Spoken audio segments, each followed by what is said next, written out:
प्यारे विद्यार्थियों, आज हम 3.1 एक्सरसाइज लेके आए हैं। और देखिएगा कि आफताब अपनी पुत्री से कहता है, 7 वर्ष पूर्व मैं तुमसे 7 गुनी का था। अब से 3 वर्ष बाद मैं तुमसे केवल 3 गुनी आयु का रह जाऊंगा। क्या यह मनोरंजक है? इस स्थिति को बीजगणित एवं ग्राफीय रूपों में व्यक्त कीजिए। देखिए, सबसे पहली बात तो पहले आफताब की वर्तमान आयु निकाल लें।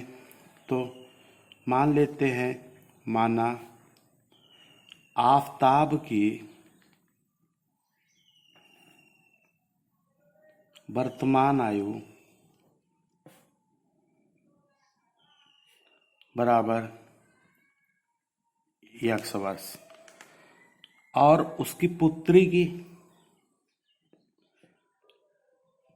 की वर्तमान आयु बराबर हमने मान लिया y वर्ष। फिर कह रहा है 7 वर्ष पूर्व मतलब पहले होता है, तो 7 वर्ष पूर्व आफताब की आयु निकालेंगे। 7 वर्ष पूर्व आफताब की आयु, जो वर्तमान आयु है उसमें से 7 घटा दें तो वर्तमान आयु x है, तो x में से 7 घटा देंगे तो x ऋण 7 वर्ष हो जाएगा। इसी तरह से 7 वर्ष पूर्व हम उसकी पुत्री की आयु निकालेंगे। पुत्री की आयु तो हो जाएगा y ऋण 7 वर्ष हो जाएगा। यहां से आप देखें, अब प्रथम शर्त क्या कह रहा है? प्रथम शर्त के अनुसार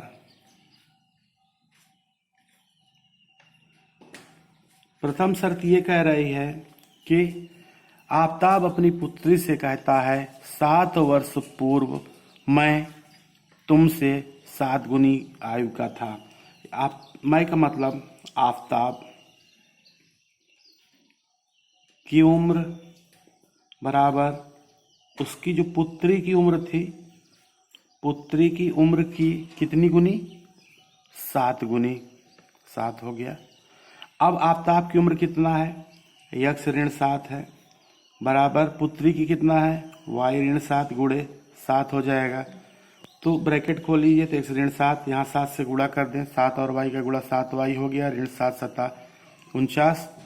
तो y के पद को बाईं ओर लाइए, -7y हुआ, ये ऋण 49 सही है आपका।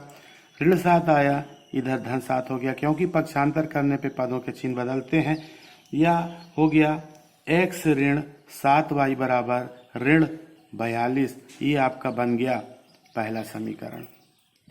फिर आगे कहता है, अब से 3 वर्ष बाद, आपका मतलब वर्तमान से 3 वर्ष बाद, तो 3 वर्ष बाद आफताब की उम्र निकाल लें। 3 वर्ष बाद आफताब की उम्र, आज अगर 1 साल का है तो 3 साल बाद जो है वो x + 3 वर्ष का हो जाएगा। इसी तरह 3 वर्ष बाद उसकी पुत्री भी तो बड़ी हो जाएगी। 3 वर्ष बाद उसकी पुत्री की उम्र कितनी हो जाएगी? y + 3 वर्ष हो जाएगा। भाई आज जितने हैं उसमें 3 जोड़ देंगे, क्योंकि साफ साफ कह रहा है ना, 3 वर्ष बाद मैं तुमसे केवल 3 गुनी आयु का रह जाऊंगा। तो दूसरी शर्त के अनुसार देखिए आप, दूसरी शर्त क्या कह रहा है? दूसरी शर्तानुसार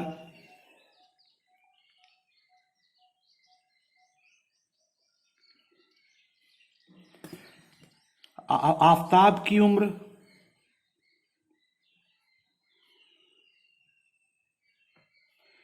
बराबर हो जाएगा। देखिए कह रहा, क्या कह रहा है? 3 वर्ष बाद मैं तुमसे केवल 3 गुनी आयु का रह जाऊंगा, यानी पुत्री की आयु का 3 गुना, यानी गुणे 3। पुत्री की आयु का 3 गुना, 3 से गुणा कर दिए। तो आफताब का उम्र कितना है? x + 3 है। पुत्री की उम्र है आपका y + 3 है। 3 से आप इसमें गुणा कर दें, क्योंकि 3 गुनी कह रहा है। तो x + 3 बराबर हो गया 3y + 3 × 9, या 3y इधर लाइए, -3y बराबर 9 ऋण 3, तो ये बना यक्स ऋण 3y बराबर 9 में से 3 गए 6। ये समीकरण नंबर दूसरा बन गया। तो इस तरह से यहाँ पर आप देखें, अगर समीकरण के हिसाब से देखें तो आपके दो उत्तर आ गए। पहला उत्तर आ गया आपका x ऋण 7y बराबर ऋण 42 और दूसरा आया x ऋण 3y बराबर 6 आया। लेकिन आगे सवाल को बढ़ाते हुए कह रहे हैं क्या यह मनोरंजक है, इस स्थिति को बीजगणितीय एवं ग्राफीय रूप में व्यक्त करें। तो बीजगणितीय रूप की बात करें तो ये बीजगणितीय रूप में ये आपका आ गया, ये पहला आंसर आया बीजगणितीय रूप में, और ये आपका दूसरा आंसर आ गया बीजगणितीय रूप में। अब हम बात करते हैं ग्राफीय रूप की। इसके लिए हम सबसे पहले समीकरण नंबर 1 लेते हैं। समीकरण नंबर 1 से देखिए, समीकरण नंबर आपका 1 क्या दिया हुआ है, x ऋण 7y बराबर ऋण 42 दिया हुआ है। तो यहाँ पे आप देखिए कि इसको हम ऐसे भी लिख सकते हैं, y बराबर समीकरण को लिखते हैं तो ये हुआ ऋण 7y बराबर ऋण 42 प्लस x इधर आएगा माइनस x हो जाएगा। अब माइनस का आप भाग कर दें तो 7y बराबर बन गया आपका, चिन्ह बदल जाएगा, 42 प्लस x हो जाएगा। ये आप यहाँ से देखें y बराबर हो जाएगा 42 प्लस x बटे 7। ये आपका समीकरण नंबर 1 से ही बन गया, मान लीजिए समीकरण नंबर 3। अब यहाँ पे हमको करना क्या है, सबसे पहले हम x बराबर 0 रख देते हैं, क्योंकि ऐसे मान रखने हैं कि y का मान आ जाए। तो अगर हम x बराबर 0 रखते हैं तो x बराबर 0 रखेंगे तो यहाँ से देखिए आप कि आपका ये जो y है, y बराबर क्या हुआ 42 प्लस x की जगह 0 रखेंगे बट्टे 7, तो यही हो गया 42 में 0 जोड़ेंगे 42 होगा बट्टे 7, 7 छंग 42, तो हमारा y बराबर 6 आ गया। यानी हमको बिंदु क्या मिल गया, बिंदु मिला हमको x बराबर 0 पर y बराबर 6 मिला। अब देखिए कम से कम 2 मान रखने हैं। सेकेंड स्टेप पे हम मान लेते हैं x बराबर 7 रखने पर। जब हम x बराबर 7 रखेंगे तो आप यहां से देखिए y बराबर बना 42 प्लस 7 बटे 7। 42 में 7 जोड़ दें, 42 7 हो गया 49 बटे 7, भाग करें 7 इक्यानम 7, 7 7 49 यानी 7 आया। इस तरह से दूसरा बिंदु हमको प्राप्त हुआ, 7 रखने पर 7 मिला। तो हम एक टेबल का निर्माण करते हैं। मान लीजिए ये x है, ये y है, एक हमारी टेबल तैयार हुई समीकरण नंबर 1 के लिए। बहुत ध्यान से देखिएगा, आपके लिए नया चीज हो सकता है लेकिन परेशानी की बात नहीं है, आराम से देख लें। पहला बिंदु a है, b है, हम इस बिंदु को a मान लेते हैं और ये जो दूसरा बिंदु आया b, तो यहाँ पे 0 रखने पे 6 प्राप्त हुआ और यहाँ पर देखिए 7 रखने पर हमको 7 प्राप्त हुआ। ये समीकरण नंबर 2 की बात हो गई। अब आप नेक्स्ट देखिए समीकरण नंबर 2 से कोई भी समीकरण दिया हो, चाहे 1 हो या 2 हो, उसको हम y बराबर रखते हैं। तो यहां जब हम इसको y बराबर लिखेंगे तो क्या हो जाएगा, किसी भी सवाल में हम समीकरण को y बराबर लिखेंगे। ऋण 3y है, ऋण 3y हो गया, बराबर 6 दिया, 6 लिख लिया, प्लस x आएगा आपका माइनस x हो जाएगा। माइनस का भाग कर दे तो 3y बराबर, ये प्लस है माइनस हो गया, ये माइनस है तो प्लस हो गया। तो y बराबर आपका बना -6 प्लस x बटे 3। ये हमारा अलग समीकरण बन गया। अब इसमें मुझे ऐसे मान ढूंढ के रखने हैं कि ये सीधे सीधे कट जाए। जरूरी नहीं मैं जो मान बता रहा हूं वही रखें, आप कुछ भी रख सकते हैं। तो अगर देखो हम x की जगह 0 रख देते हैं तो ये 0 हो जाएगा, तो 3 से 6 कट जाएगा, इसलिए हम यहाँ पे प्रथम स्थिति में x बराबर 0 रखते हैं। तो जब हम x बराबर 0 रखते हैं तो y बराबर ये मेरा क्या बनता है, -6 प्लस 0 बटे 3, यानी ये -6 बटा 3, 3 दूनी 6, यानी कि आपका ये -2 आया। तो इस तरह से हमको ये बिंदु मिला। बिंदु C बराबर हमको कितना मिल गया, 0 रखने पर -2 मिला। इसी तरह से एक बिंदु, कम से कम एक बिंदु और रखा जाएगा, क्योंकि हमको यहाँ पे ग्राफ बनाना है और ग्राफ बनाने के लिए कम से कम 2 बिंदुओं का होना बहुत ज्यादा जरूरी है। तो अब मान लीजिए यहाँ पे हम 6 रख दें तो 6 में से 6 घटेगा 0 हो जाएगा। तो लिखेंगे समीकरण नंबर 4 में, समीकरण नंबर 4 में x बराबर, चलो 6 रख देते, x बराबर 6 रखने पर जब हम 6 रखेंगे तो समीकरण हमारा 4 है क्या, 4 दिया y बराबर दिया है -6 प्लस x बटे 3, ऐसा दिया हुआ है। तो यहाँ पे आप देखिए, तो y बराबर हो गया -6 प्लस 6 बटे 3, 6 में से 6 गए 0 बटा 3, 3 0 0, यानी इस तरह से हमको बिंदु D प्राप्त हो गया। क्या प्राप्त हो गया कि जब हम 6 रखते हैं तो हमको 0 प्राप्त होता है। इस तरह से 4 बिंदु आया। फिर यहाँ पे एक टेबल बनाएंगे, जैसे उस वाले टेबल को बनाए थे, ये हमने टेबल बनाया। ये आपका x हो गया, ये y हो गया, यहाँ पे देखिए ये बिंदु C हो गया, और यहाँ पर देखिए ये बिंदु आपका D हो गया। तो पहले कितना रखे थे आप, पहला बिंदु C 0 - 2 आया था, 0 पर -2 आया था, 6 पर 0 आया। इस तरह से अब हम ग्राफ बना लेंगे। आपके समझने के लिए हम सारे बिंदुओं को एक जगह लिख लेते हैं, ABCD। AB हमारा पहले वाले समीकरण का था, पहला समीकरण हमारा कितना था, x - 7y बराबर -42 था, और दूसरा समीकरण हमारा था x - 3y बराबर 6 था, x - 3y बराबर 6 था। तो यहाँ पर आपका पहला बिंदु कितना आया था, 0,6 आया था, यहाँ पे 7 आया था। और अगर बिंदु C की बात करें तो आप देख सकते हैं 0 और -2 आया है। तो बिंदु C आपका 0 और -2 है, और बिंदु D आप देखिए आपका 6 पर 0 आया, 6 0 आया, इस तरह से। अब यहाँ पे मुझे एक ग्राफ कॉपी की जरूरत होगी, ग्राफ खींचना पड़ेगा। तो ग्राफ कॉपी आप लोग मार्केट से ले लेंगे, मैं ऐसे आपको समझाने की कोशिश करता हूँ। ये जैसे आपका x अक्ष है, और वो सॉरी y अक्ष है, y एक्सिस इसको बोलते हैं। और यहाँ पे ये देखिए आपका ये हमारा x अक्ष है। ऐसे ग्राफ में कॉपी में आप देखेंगे ढेर सारे खाने बने होते हैं, उसको आपको लेना पड़ेगा।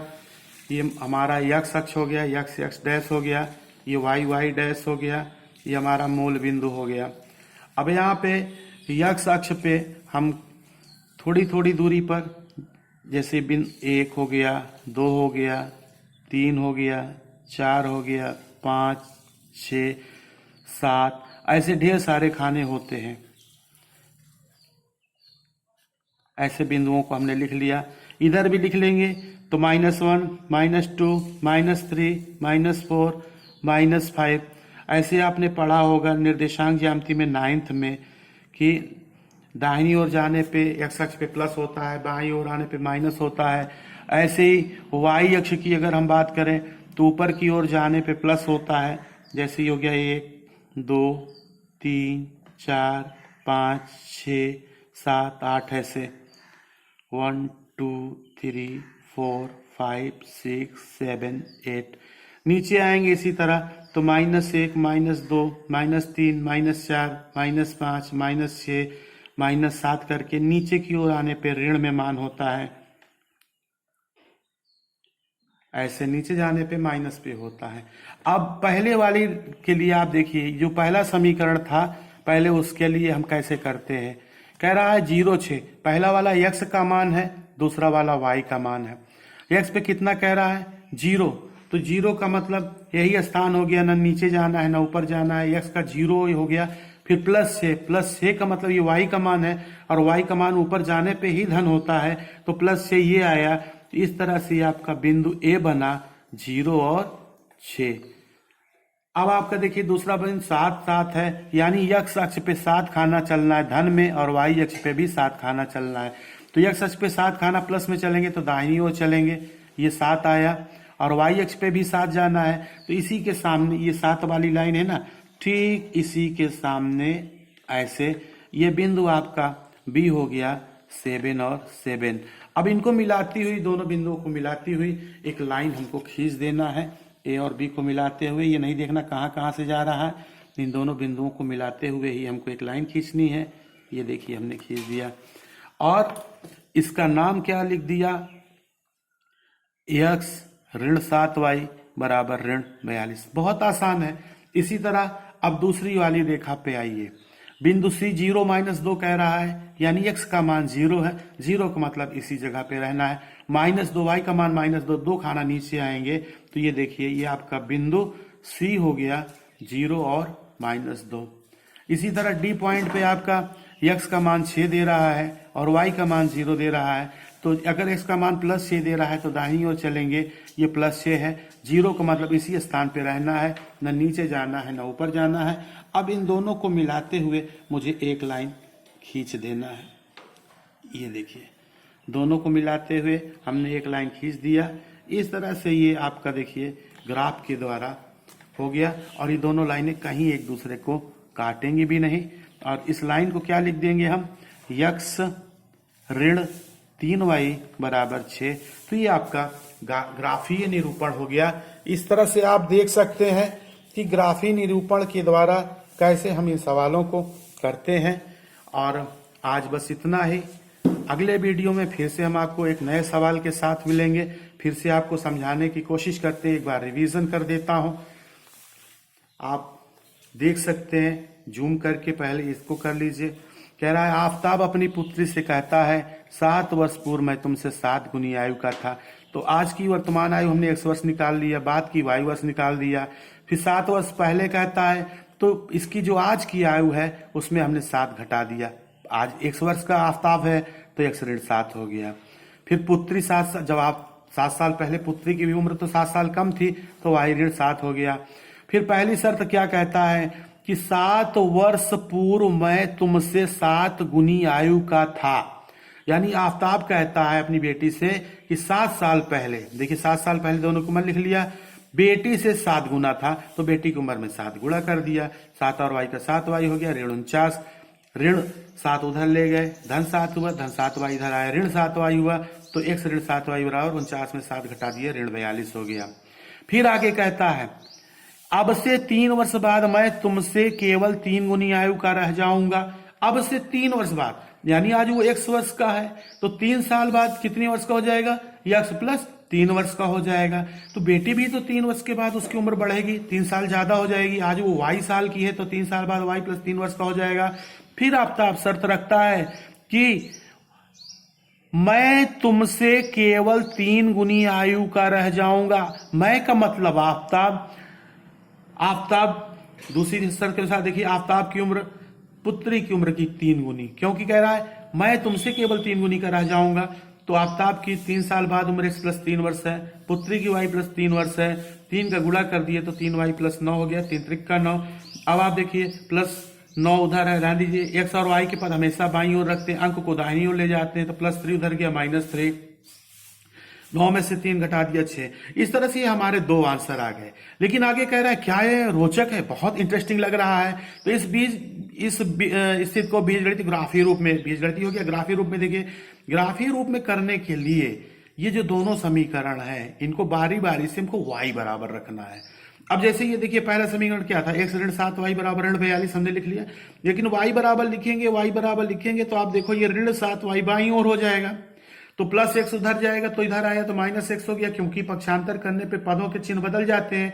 उसके बाद माइनस से आपको भाग करना पड़ेगा क्योंकि इधर धन में रखना है, तो इधर चिन्ह बदल गए। अब केवल मैंने कहा y बराबर, तो जो इसका गुणांक है उससे हमको भाग कर देना पड़ेगा। अब इसमें हमको ऐसे मान ढूंढने हैं कि 7 से सीधे सीधे कट जाए। जैसे सपोज कर लो आप 1 रखते हो तो 42 1 43 हो जाता है, कहाँ 7 से कटेगा। आप 2 रखते हो 42 2 44, कहाँ कटेगा। इसमें प्लस में भी रख सकते हैं, माइनस में भी, इसलिए मैंने 0 रख दिया। 0 रख दिया तो ये 42/7, 7 छंग 42 हो गया। इसी तरह फिर दूसरा मान हमने ढूंढा तो यहाँ पे 7 लिख देते हैं तो 42 7 49/7, ये देखिए ना 49/7 हो गया, यानी 7 7 49। इस तरह से मुझे 2 बिंदु प्राप्त हो गए। इसी तरह समीकरण नंबर जो दूसरा है इसको भी हम y बराबर लिखते हैं। तो ये y बराबर लिखेंगे तो ऋण 3y बाईं ओर होगा, ये 6 प्लस x उधर जाएगा, -x हो जाएगा। फिर माइनस का भाग करते हैं तो इधर चिन्ह बदल जाते हैं, लेकिन y बराबर ही रखना है इसलिए 3 का मुझे भाग करना पड़ा। फिर यहाँ पे उन बिंदुओं को ढूंढ के लाते हैं जो सीधे सीधे इससे कट जाएं। तो सबसे पहले हम x बराबर 0 रख देते हैं, 0 रखेंगे तो ऋण 6 हो गया, तो ये ऋण 2 बन गया, ये बिंदु आ गया। इसी तरह अगले स्टेप पे चलते हैं तो वहां पे हम x बराबर 6 रखते हैं। जब हम x बराबर 6 रख देते हैं तो हमारा y बराबर धन 6 आया, ऋण 6, धन 6, 0/3। इस तरह C और D बिंदु मिल गए। फिर ये बिंदु मिल गए। अब इनको एक ग्राफ कॉपी लेकर के मुझे ड्रा करना है। चूंकि मेरे पास तो ग्राफ कॉपी नहीं है तो ऐसे ही मैं बना के ड्रा कर दिया। तो पहला बिंदु क्या कहता है, 0, 6। 0 मतलब यहाँ पे x का मान 0 है, y का मान 6 है, तो 0 यहीं पे है। 6, y का मान 6 है, प्लस में है तो ऊपर जाना पड़ेगा 6 खाना, तो यहाँ पर ये बिंदु A0, 6 बन गया। फिर 7, 7 कह रहा है, यानी x का मान भी धन है, y का मान भी धन है। तो x के मान धन में क्या होता है, हमको दाहिनी ओर चलना पड़ता है, तो हम ये 7 खाना यहाँ पर आए। और उसके बाद +7 है तो ऊपर 7 खाना, फिर यहाँ पर गए, देखो 7 के सामने यहाँ आए। इस तरह से बिंदु B हुआ, तो A और B को मिलाती हुई एक लाइन खींच दिया। इसी तरह दूसरे में 0 और -2 को मैंने ले लिया। -0 का मतलब कि x अक्ष पे जरा भी नहीं जाना, मूल बिंदु पे ही रहना है। और -2 बताता है 2 खाना मुझे नीचे जाना है, 2 खाना हम नीचे आ गए। और इसी तरह ये 6, 0 है, यानी x का मान 6 है, y का मान 0 है। तो ये बिंदु आपका D बन गया। बिंदु D आपका जो है 6 और 0 है। इस तरह से फिर C और D को मिला लिया। इस तरह से आपका सवाल, पहला सवाल पूर्ण हुआ। अगर आपको हमारा वीडियो पसंद आता है तो लाइक करें, सब्सक्राइब करें, शेयर अवश्य करें। कमेंट बॉक्स में यदि कोई आपको आपत्ति लगती है तो उसको आप लिख सकते हैं, कोई सुझाव हो तो भी दे सकते हैं। आप सबको बहुत बहुत धन्यवाद। Thanks for watching the video. I am Dubey sir from Assam academy, कोर्रो। Thank you.